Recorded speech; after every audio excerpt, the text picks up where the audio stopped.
আমরা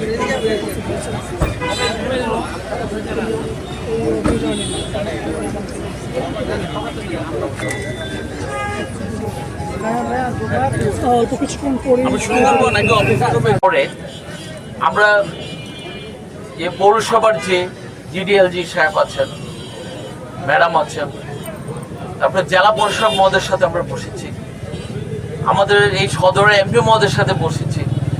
যেটা একটা যৌথভাবে আমরা একটা প্ল্যান করেছি যে এই পৌরসভা থেকে আমাদেরকে আজকে ট্রাক দিচ্ছেন, সাথে পৌরসভার যারা পরিচ্ছন্ন কর্মী আছে এরা থাকবেন, এবং আমাদের ম্যাজিস্ট্রেট দিয়েছেন জেলা পরিষদ মহোদয়। যারা আইনটা মানছেন না, দীর্ঘদিন ধরে আমরা অ্যাওয়ার্ড করার পরেও তাদেরকে আমরা আইনের আওতায় আনতে চাই।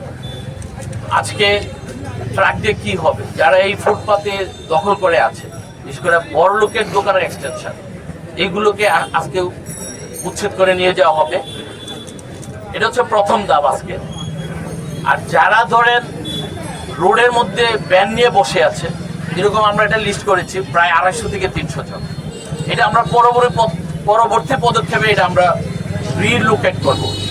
রিলোকেট মানে এই শহরের অলি গলি রাস্তাতে না, আমরা একটা জায়গা খুঁজতেছি, সেই জায়গায় আমরা পরবর্তীতে তাদেরকে পুনঃস্থাপন করব। আগে যে কনসেপ্ট ছিল যে উচ্ছেদ করে দেওয়া, আমরা এই কনসেপ্ট থেকে আমরা একটু ডিফারেন্ট চিন্তা করছি। যে লোকটা আজকে ব্যান গাড়িতে মাল বিক্রি করছে, তারও তো একটা পরিবার আছে, আমরা তাকে উচ্ছেদ করে দিলেও তো উচ্ছেদ হবে না, তারও তো জীবন নির্বাহী করার একটা ব্যবস্থা করতে হবে। আমরা ইতিমধ্যে মিটিং